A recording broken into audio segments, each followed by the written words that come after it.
आज भारत आदिवासी पार्टी के नेतृत्व में आईजी साहब को ज्ञापन दिया गया है कि एक ऑडियो जो वायरल हो रहा है 10-15 दिन से, उस ऑडियो में एक भाजपा का बड़ा लीडर है, उनके द्वारा भाजपा के कार्यकर्ताओं को कहा जा रहा है कि बीएपी से जुड़ा जो आदिवासी है उसको लट मारे और उनके घरों में आग लगाई जाए। उस बात को लेके वीडियो जब वायरल हुआ, इसके बाद हम लोगों ने सोशल मीडिया पे कई बार पूछा,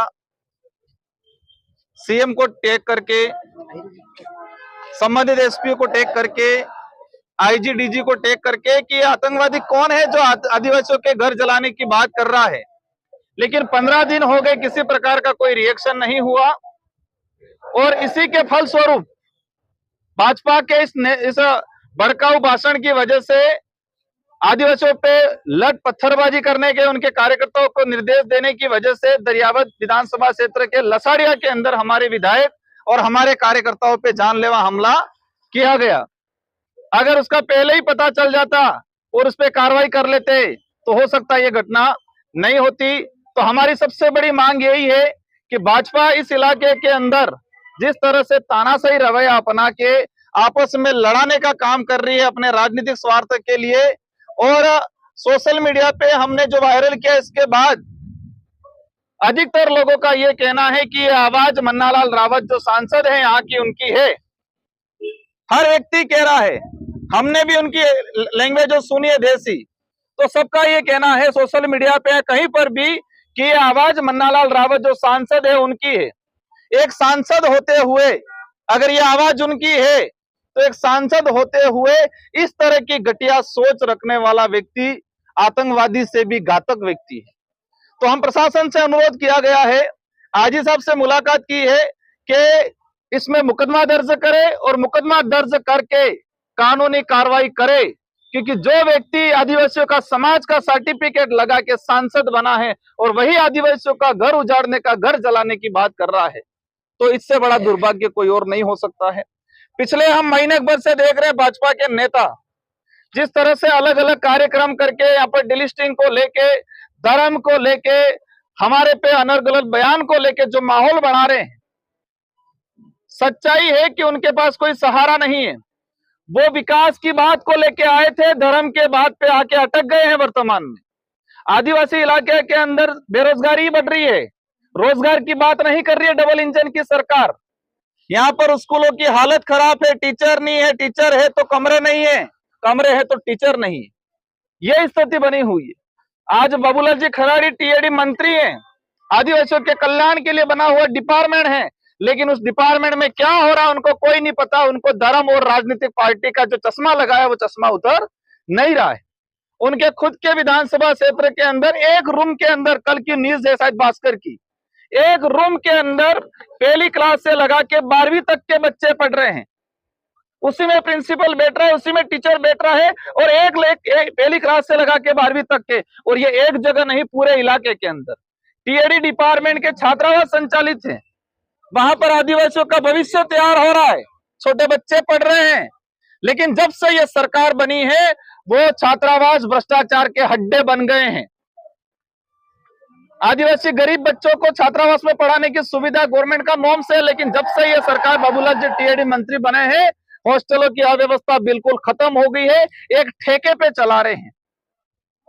जो पोषाहार वितरण हो रहा है, ऐसी अनेक बातें हैं। भाजपा के लोगों को हमने कहा है, आप डबल इंजन की सरकार की बात कर रहे हैं, हमें शिक्षा की जरूरत है, रोजगार की जरूरत है, अच्छे स्वास्थ्य की जरूरत है, और संवैधानिक जो प्रावधान है उसको धरातल पर लागू कराने की जरूरत है। लेकिन ये लोग जब से सत्ता में आए हैं और विशेषकर आदिवासी बाहुल्य क्षेत्र में शिक्षा को लेके, संवैधानिक अधिकार को लेके, चिकित्सा को लेके बात नहीं कर रहे हैं। ये लोग सिर्फ धर्म को लेके बात कर रहे हैं। धर्म के आधार पे सारे मुद्दों को खत्म करने, दबाने का जो अभियान चला रही भाजपा। अब युवा समझदार हो गया इस इलाके का, अब धर्म के नशे में नहीं आने वाला है। इसलिए आज ये सांकेतिक धरना था, सांकेतिक कार्यक्रम था हमारा कि जो आतंकवादी कौन है, जो आतंकवादी आदिवासियों के घर जलाने की बात कर रहा है उसको गिरफ्तार करे। अगर नहीं करते हैं 10 दिन का हमने अल्टीमेटम दिया है, 10 दिन बाद पूरा उदयपुर संभाग, बांसवाड़ा संभाग कि सड़कों पे आदिवासी समुदाय आएगा और न्याय की बात करेगा और उस आतंकवादी को गिरफ्तार करने की बात की जाएगी। ये गठबंधन का जो इशू है, वो शानदार इशू याद दिला दिया आपने।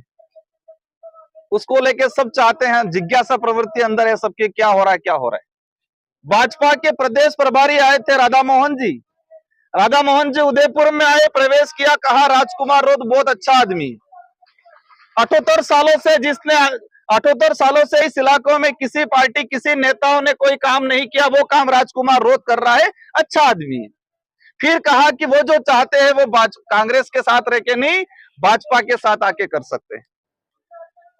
उनकी जो अंदर की भावना थी, जो सच्चाई थी, वो सच्चाई को प्रदेश प्रभारी ने बयां किया और भाजपा के नेताओं ने बंद कमरे में उनको वोट डांटा कि हमारा राजनीतिक कैरियर खत्म कर रहे हो आप, हमारी पोल खोल दी, यूं करके उनको वोट डांटा। मैंने उनको धन्यवाद दिया कि आपने सच्चाई को स्वीकार किया।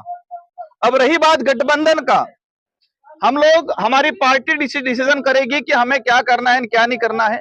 लगभग 90% संभावना है कि हम स्वतंत्र चुनाव लड़ेंगे। और दूसरे दिन 2 दिन बाद प्रदेश प्रभारी वापस चले जाते हैं। प्रदेश प्रवक्ता के प्रदेश अध्यक्ष कहते हैं राजकुमार रोध बहुत खराब आदमी है। 2 दिन पहले भाजपा के प्रदेश प्रभारी को राजकुमार अच्छा लगता है, 2 दिन बाद प्रदेश अध्यक्ष को राजकुमार खराब लगता है। मैंने एक ही कहा है, जो हम चाहते हैं वो काम आप कर लो। इस इलाके में एजुकेशन की जरूरत है, इस इलाके में बेरोजगारी जो बढ़ रही है, रोजगार की जरूरत है। इस इलाके में गरीब आदिवासी जो जंगलों में रह रहा है उसको प्राथमिक चिकित्सा सुविधा की जरूरत है, लेकिन इस पे ये काम नहीं कर रहे हैं। समझ चुकी है जनता। और आज अगर उपचुनाव हो जाते हैं तो राजस्थान के अंदर 20 सीटें भी नहीं आएगी, ये सच्चाई है। और उसके जिम्मेदार कोई और नहीं है, वर्तमान सरकार जो बनी है वो ही है, क्योंकि वो समझ नहीं पाए हैं। मंत्री से लगा के, सीएम से लगा के क्या करना है कोई पता नहीं है, बस लोगों को धर्म का नशा। भाजपा प्रदेश प्रवक्ता, आईटी सेल का प्रदेश प्रवक्ता कह रहा है कि धर्म की चटनी कब तक चटाते रहोगे, अब तो विकास की बात करो, रोजगार की बात करो। इसलिए सच्चाई सामने आ गई है। बहुत जल्दी उनकी ये धर्म के नाम से राजनीति चलने वाली नहीं है, और विशेषकर आदिवासी इलाके में बिल्कुल नहीं चलने देंगे हम लोग। धन्यवाद। सागवाड़ा लाइव न्यूज, जी हाँ, लेटेस्ट खबर पाने के लिए चैनल को सब्सक्राइब कीजिए, वीडियो को लाइक कीजिए और शेयर कीजिए। धन्यवाद।